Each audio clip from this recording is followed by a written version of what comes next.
নমস্কাৰ সকলকে স্বাগতম জনাইছোঁ আজি ভিডিঅ'টোলৈ। আজি ভিডিঅ'টিত এছাম ডাইৰেক্ট ৰিক্ৰুইটমেণ্ট এক্সাম 2024ৰ এখন মডেল কুৱেশ্যন পেপাৰ লৈ আহিছোঁ। হায়াৰ ছেকেণ্ডেৰী লেভেল পেপাৰ 3 এই মডেল কুৱেশ্যন পেপাৰখনে আজি পাৰ্ট 1ত ছ'চিয়েল ষ্টাডিজৰ আমি কেইটামান কুৱেশ্যন আলোচনা কৰিম। 30 মাৰ্কছৰ বাবে 30টা কুৱেশ্যন আমি আলোচনা কৰিম। মডেল কুৱেশ্যন পেপাৰ 3 আৱাৰ্ছৰ টোটেল মাৰ্কছ 150। গতিকে ইয়াৰে আমি পাৰ্ট এৰ 30টা কুৱেশ্যন আলোচনা কৰিম। গতিকে ভিডিঅ'টো আৰম্ভণিৰ পৰা শেষলৈকে চাব আৰু চেনেলটো যদি নতুনকৈ আহিছে চেনেলটো ছাবস্ক্ৰাইব কৰি দিবলৈ একেবাৰে নাপাহৰিব। এতিয়া আহকচোন ভিডিঅ'টো প্ৰশ্ন মই এফালৰ পৰা আলোচনা কৰোঁ। প্ৰথম কুৱেশ্যনটি লৈছোঁ, সম্ৰাট আকবৰে প্ৰৱৰ্তন কৰা ধৰ্মটোৰ নাম কি?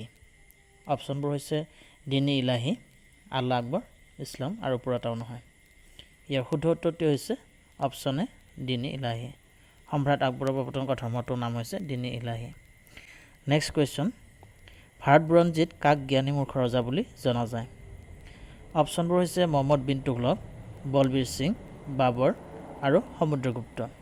শুদ্ধ উত্তৰটি হৈছে অপশ্যন এ মহম্মদ বিন তুগলক। মহম্মদ বিন তুগলকক জ্ঞানী মূৰ্খ ৰজা বুলি জনা যায়। নেক্সট কুৱেশ্যন, ভাৰতৰ নেপোলিয়ন বুলি কাক জনা যায়? অপশ্যনবোৰ হৈছে চন্দ্ৰগুপ্ত প্ৰথম, চন্দ্ৰগুপ্ত দ্বিতীয়, সমুদ্ৰগুপ্ত আৰু অশোক। শুদ্ধ উত্তৰটি হৈছে অপশ্যন চি সমুদ্ৰগুপ্ত। ভাৰতৰ নেপোলিয়ন বুলি সমুদ্ৰগুপ্তক জনা যায়। নেক্সট কুৱেশ্যন, ধৰ্ম বিজয় আৰু ধৰ্মঘোষ নীতি কোনে ঘোষণা কৰিছিল?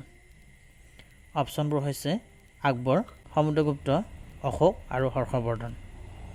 শুদ্ধ উত্তৰটি হৈছে অপশ্যন চি অশোক। অশোকে ধৰ্ম বিজয় আৰু ধৰ্মঘোষ নীতি ঘোষণা কৰিছিল।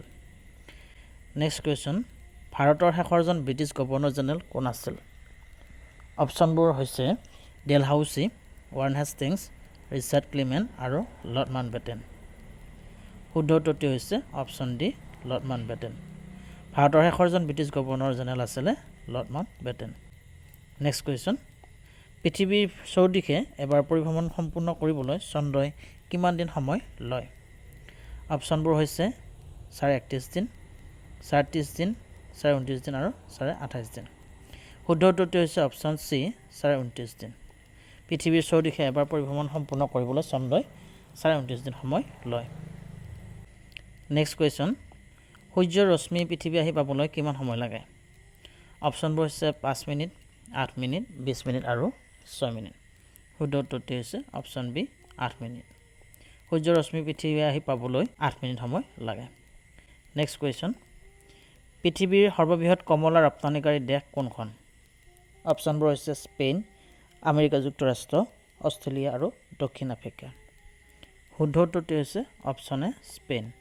পৃথিৱীৰ সৰ্ববৃহৎ কমলা ৰপ্তানিকাৰী দেশখন হৈছে Spain. Next question, 9 number question, পৃথিৱীয়ে নিজ মেৰুদণ্ডত কোনটো দিশত আৱৰ্তন কৰে? অপশ্যনবোৰ হৈছে উত্তৰৰ পৰা দক্ষিণলৈ, পূবৰ পৰা পশ্চিমলৈ, দক্ষিণৰ পৰা উত্তৰলৈ আৰু পশ্চিমৰ পৰা পূবলৈ। শুদ্ধ উত্তৰটি হৈছে অপশ্যন ডি পশ্চিমৰ পৰা পূবলৈ, অৰ্থাৎ ঘড়ী কাঁটাৰ ঠিক বিপৰীত দিশত। নেক্সট কুৱেশ্যন, ভাৰতৰ সৰ্ববৃহৎ লুণীয়া পানীৰ হ্ৰদ চিল্কা কোন ৰাজ্যত অৱস্থিত? অপশ্যনবোৰ হৈছে অসম, মহাৰাষ্ট্ৰ, গুজৰাট আৰু উৰিষ্যা। ইয়াৰ শুদ্ধ উত্তৰটি হৈছে অপশ্যন ডি উৰিষ্যা। ভাৰতৰ সৰ্ববৃহৎ লুণীয়া পানীৰ হ্ৰদ চিল্কা উৰিষ্যা ৰাজ্যত অৱস্থিত। নেক্সট কুৱেশ্যনটি লৈছোঁ, ভাৰতৰ সৰ্ববৃহৎ শৃংগ কোনটো? অপশ্যনবোৰ হৈছে কামেট, দুনাগিৰি, গডৱিন অষ্টিন আৰু কাঞ্চনজংঘা। শুদ্ধ উত্তৰটি হৈছে অপশ্যন চি গডৱিন অষ্টিন। ভাৰতৰ সৰ্ববৃহৎ শৃংগটি হৈছে গডৱিন অষ্টিন। নেক্সট কুৱেশ্যন, কামৰূপৰ প্ৰথম ৰজাজনৰ নাম কি আছিল? অপশ্যনবোৰ হৈছে ভাস্কৰ বৰ্মন, ঘটকাসুৰ, মহিৰংগ দানৱ আৰু চুকাফা। শুদ্ধ উত্তৰটি হৈছে অপশ্যন চি মহিৰংগ দানৱ। কামৰূপৰ প্ৰথম ৰজাজনৰ নাম আছিলে মহিৰংগ দানৱ। নেক্সট কুৱেশ্যন, ভাস্কৰ বৰ্মনৰ ৰাজত্ব কালত নালন্দা বিশ্ববিদ্যালয়ৰ অধ্যক্ষ কোন আছিল? অপশ্যনবোৰ হৈছে ভাস্কৰ বৰ্মন, কনিষ্ক, শিলভদ্ৰ আৰু হিউৱানচাং। শুদ্ধ উত্তৰটি হৈছে অপশ্যন চি শিলভদ্ৰ। ভাস্কৰ বৰ্মনৰ ৰাজত্ব কালত নালন্দা বিশ্ববিদ্যালয়ৰ অধ্যক্ষ আছিলে শিলভদ্ৰ। নেক্সট কুৱেশ্যন, সৰ্বপ্ৰথমে কামৰূপ আক্ৰমণ কৰা মুছলমান ৰজাজনৰ নাম কি? অপশ্যনবোৰ হৈছে নীলধ্বজ, বক্তিয়াৰ খিলজী, আৰিমত্ত আৰু বৈদ্যদেৱ। শুদ্ধ উত্তৰটি হৈছে অপশ্যন বি বখতিয়াৰ খিলজী। সৰ্বপ্ৰথমে আক্ৰমণ কৰা মুছলমান ৰজাজনৰ নাম হৈছে বখতিয়াৰ খিলজী। নেক্সট কুৱেশ্যন, কোচ শব্দৰ উৎপত্তি ক'ৰ পৰা হৈছে? অপশ্যনবোৰ হৈছে কোৱাচ বা কম্বোজ, কোচ, কুচ আৰু কৱাচ। শুদ্ধ উত্তৰটি হৈছে অপশ্যন এ কোৱাচ বা কম্বোজ। এই শব্দটোৰ পৰা কোচ শব্দৰ উৎপত্তি হৈছে। নেক্সট কুৱেশ্যন, আহোমৰ শেষৰজন স্বাধীন ৰজাৰ নাম কি? অপশ্যনবোৰ হৈছে জয়ধ্বজ সিংহ, চন্দ্ৰকান্ত সিংহ, পুৰন্দৰ সিংহ আৰু ৰুদ্ৰ সিংহ। শুদ্ধ উত্তৰটি হৈছে অপশ্যন বি চন্দ্ৰকান্ত সিংহ। আহোমৰ শেষৰজন স্বাধীন ৰজাৰ নাম হৈছে চন্দ্ৰকান্ত সিংহ। নেক্সট কুৱেশ্যন, শৰাইঘাটৰ যুদ্ধ কেতিয়া হৈছিল? অপশ্যনবোৰ হৈছে 1671 চনত, 1662 চনত, 1672 চন আৰু 1670 চনত। শুদ্ধ উত্তৰটি হৈছে অপশ্যন এ 1671 চনত। শৰাইঘাটৰ যুদ্ধ হৈছিল 1671 চনত। নেক্সট কুৱেশ্যন, অসমৰ দক্ষিণ সীমাৰে পাৰ হৈ যোৱা অক্ষৰেখাডালৰ নাম কি? অপশ্যনবোৰ হৈছে কৰ্কট ক্ৰান্তি, মকৰ ক্ৰান্তি, বিষুৱীয় আৰু ওপৰৰ এটাও নহয়। শুদ্ধ উত্তৰটি হৈছে অপশ্যন এ কৰ্কট ক্ৰান্তি। অসমৰ দক্ষিণ সীমাৰে পাৰ হৈ যোৱা অক্ষৰেখাডালৰ নাম হৈছে কৰ্কট ক্ৰান্তি। নেক্সট কুৱেশ্যন, অসমৰ বাবে ৰাজ্যসভাৰ আসন কেইখন? অপশ্যনবোৰ হৈছে 8খন, 5খন, 7খন আৰু 2খন। শুদ্ধ উত্তৰটি হৈছে অপশ্যন চি 7খন। অসমৰ বাবে ৰাজ্যসভাৰ আসন হৈছে 7খন। নেক্সট কুৱেশ্যন, ভাৰতৰ সংবিধানখন সৰ্বপ্ৰথমে কেতিয়া সংশোধন কৰা হৈছিল? অপশ্যনবোৰ হৈছে 1950 চনত, 1955 চনত, 1960 চনত আৰু 1951 চনত। ইয়াৰ শুদ্ধ উত্তৰটি হৈছে অপশ্যন ডি 1951 চনত। ভাৰতৰ সংবিধানখন সৰ্বপ্ৰথমে 1951 চনত সংশোধন কৰা হৈছিল। নেক্সট কুৱেশ্যন, ভাৰতৰ সংবিধানৰ স্বীকৃত আঞ্চলিক ভাষা কেইটা? অপশ্যনবোৰ হৈছে 22টা, 18টা, 19টা আৰু 20টা। শুদ্ধ উত্তৰটি হৈছে অপশ্যন এ 22টা। ভাৰতৰ সংবিধানৰ স্বীকৃত আঞ্চলিক ভাষা হৈছে 22টা। নেক্সট কুৱেশ্যন, ভাৰতৰ সংবিধানৰ কিমান নম্বৰ অনুচ্ছেদৰ জৰিয়তে উপৰাষ্ট্ৰপতি পদৰ সৃষ্টি কৰা হৈছে?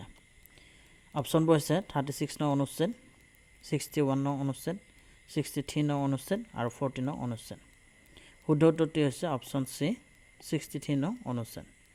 ভাৰতৰ সংবিধানৰ 63 নং অনুচ্ছেদৰ জৰিয়তে উপৰাষ্ট্ৰপতি পদৰ সৃষ্টি কৰা হৈছে। নেক্সট কুৱেশ্যন, ধোদৰ আলি আৰু উমানন্দ মন্দিৰ কোনে নিৰ্মাণ কৰাইছিল? অপশ্যনবোৰ হৈছে গদাধৰ সিংহ, ৰুদ্ৰসিংহ, শিৱসিংহ আৰু সৰ্বানন্দ সিংহ। শুদ্ধ উত্তৰটি হৈছে অপশ্যন এ গদাধৰ সিংহ। ধোদৰ আলি আৰু উমানন্দ মন্দিৰ গদাধৰ সিংহই নিৰ্মাণ কৰাইছিল। নেক্সট কুৱেশ্যন, চকৰে ভেটি বুৰঞ্জী কোনে ৰচনা কৰিছিল? অপশ্যনবোৰ হৈছে কীৰ্তিনাথ, বদন চন্দ্ৰ, নুমলী বৰগোহাঁই আৰু ওপৰৰ এজনো নহয়। শুদ্ধ উত্তৰটি হৈছে অপশ্যন চি নুমলী বৰগোহাঁই। চকৰে ভেটি বুৰঞ্জী নুমলী বৰগোহাঁই ৰচনা কৰিছিল। নেক্সট কুৱেশ্যন, তলৰ কোনখন কেন্দ্ৰীয় শাসিত ৰাজ্যত জনসংখ্যাৰ ঘনত্ব আটাইতকৈ কম? অপশ্যনবোৰ হৈছে আন্দামান আৰু নিকোবৰ দ্বীপপুঞ্জ, দাদৰ আৰু নগৰ হাভেলী, পণ্ডিচেৰী আৰু দমন আৰু দিউ। শুদ্ধ উত্তৰটি হৈছে অপশ্যন এ আন্দামান আৰু নিকোবৰ দ্বীপপুঞ্জ। ভাৰতৰ কেন্দ্ৰীয় শাসিত ৰাজ্যসমূহৰ ভিতৰত আন্দামান আৰু নিকোবৰ দ্বীপপুঞ্জৰ জনসংখ্যাৰ ঘনত্ব আটাইতকৈ কম। নেক্সট কুৱেশ্যন, ভাৰতৰ দক্ষিণ সীমাত অৱস্থিত সাগৰীয় দেশ দুখনৰ এখন হৈছে শ্ৰীলংকা আৰু আনখনৰ নাম কি? অপশ্যনবোৰ হৈছে ছিংগাপুৰ, মালয়েছিয়া, ম্যানমাৰ আৰু মালদ্বীপ। শুদ্ধ উত্তৰটি হৈছে অপশ্যন ডি মালদ্বীপ। ভাৰতৰ দক্ষিণ সীমাত অৱস্থিত সাগৰীয় দেশ দুখনৰ এখন হৈছে শ্ৰীলংকা, আনখন হৈছে মালদ্বীপ। নেক্সট কুৱেশ্যন, 1853 চনত প্ৰথম ৰেলসেৱা কোন দুখন চহৰৰ মাজত প্ৰৱৰ্তন কৰা হৈছিল? অপশ্যনবোৰ হৈছে মুম্বাই আৰু পুনে, মুম্বাই আৰু জয়পুৰ, মুম্বাই আৰু থানে, থানে আৰু পুনে। শুদ্ধ উত্তৰটি হৈছে অপশ্যন চি মুম্বাই আৰু থানে। 1853 চনত প্ৰথম ৰেলসেৱা মুম্বাই আৰু থানে এই দুখন চহৰৰ মাজত প্ৰৱৰ্তন কৰা হৈছিল। Next question, the environmental protection act কেতিয়া গৃহীত কৰা হৈছিল? অপশ্যনবোৰ হৈছে 1985 চনত, 1980 চনত, 1986 চনত আৰু 1989 চনত। শুদ্ধ উত্তৰটি হৈছে অপশ্যন চি 1986 চনত। দ্য এনভাইৰনমেণ্টেল প্ৰটেকশ্যন এক্ট অৰ্থাৎ পৰিৱেশ সুৰক্ষা আইন 1986 চনত গৃহীত কৰা হৈছিল। নেক্সট কুৱেশ্যন, নিৰ্বাচনত কেতিয়াৰ পৰা ইভিএম ব্যৱহাৰ কৰা হৈছিল অপশ্যনবোৰ হৈছে 1998 চনৰ পৰা 1952 চনৰ পৰা 1902 চনৰ পৰা আৰু 1962 চনৰ পৰা শুদ্ধ উত্তৰটি হৈছে অপশ্যন এ 1998 চনৰ পৰা নিৰ্বাচনত ইভিএম অৰ্থাৎ ইলেক্ট্ৰনিক ভোটিং মেচিন 1998 চনৰ পৰা ব্যৱহাৰ কৰা হৈছিল আজি ভিডিঅ'ৰ লাষ্ট কোৱেশ্চন সংবিধান খচৰা সমিতিৰ অসমৰ প্ৰাৰ্থীজন কোন আছিল অপশ্যনবোৰ হৈছে নবীন চন্দ্ৰ বৰদলৈ গোপীনাথ বৰদলৈ ডক্টৰ জাকিৰ হুছেইন আৰু মহম্মদ সাদুল্লাহ শুদ্ধ উত্তৰটি হৈছে অপশ্যন ডি মহম্মদ সাদুল্লাহ সংবিধান খচৰা সমিতিৰ অসমৰ প্ৰাৰ্থীজন হৈছে মহম্মদ সাদুল্লাহ আজি ভিডিঅ'টোত ইমানে পৰৱৰ্তী ভিডিঅ'ত পুনৰ নতুন কুৱেশ্যন লৈ আহিম মডেল কুৱেশ্যনৰ বাকীখিনিও আমি পৰ্যায়ক্ৰমে আপোনালোকক দিবৰ কাৰণে চেষ্টা কৰিম গতিকে ভিডিঅ'সমূহ চাই থাকিব আৰু চেনেলটো যদি নতুনকৈ আহিছে চেনেলটো ছাবস্ক্ৰাইব কৰি দিব লগতে যিমান পাৰে শ্বেয়াৰ কৰি দিব আৰু ভিডিঅ'টো যদি চাই ভাল পাইছে লাইক কমেণ্ট শ্বেয়াৰ কৰিবলৈ একেবাৰে নাপাহৰিব ধন্যবাদ